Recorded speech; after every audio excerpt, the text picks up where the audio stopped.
विधानसभा निवडणुकीच्या मतदानासाठी आता अवघे काही तास उरलेत।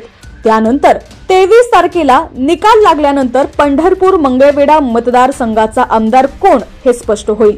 महायुती आणि महाविकास आघाडी अशी थेट लढत असली तरी यामध्ये अनेक फॅक्टर किंग मेकर ठरू शकतात।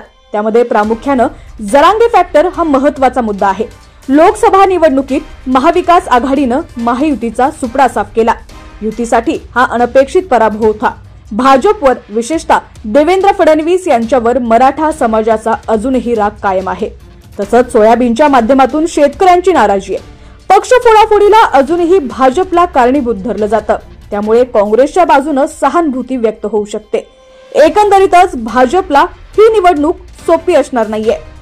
सध्या पंढरपूर मतदारसंघात भाजपचे माजी आमदार प्रशांत परिचारक हे जरी समाधान अवताडे यांच्या सोबत असले तरी कार्यकर्त्यांमध्ये नाराजीचा सूर पाहायला मिळतोय।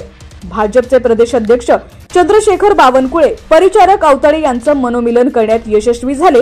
दरम्यान परिचारक गटातील काही समर्थक उघडपणे भालके यांना मदत करणार असल्याचं बोललं जात आहे। परिचारक यांच्या गटातील अनेक नेते सध्या वेट अँड वॉचच्या भूमिकेत असल्याचे दिसतंय।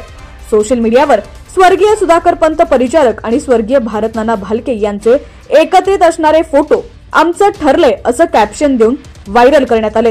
जर कार्यकर्त्यांचं ठरलं असेल तर भाजपला ही निवडणूक कठीण जाण्याची शक्यता आहे। दरम्यान आता या सगळ्या घडामोडींवरती तुमचं देखील काय मत आहे कमेंट सेक्शन मध्ये तुमची प्रतिक्रिया देखील नक्की कळवा। आणि तुम्हाला देखील काय वाटतं कोण होणार पंढरपूर मंगळवेढा मतदारसंघाचा आमदार कमेंट सेक्शन मध्ये तुमची प्रतिक्रिया देखील नक्की कळवा।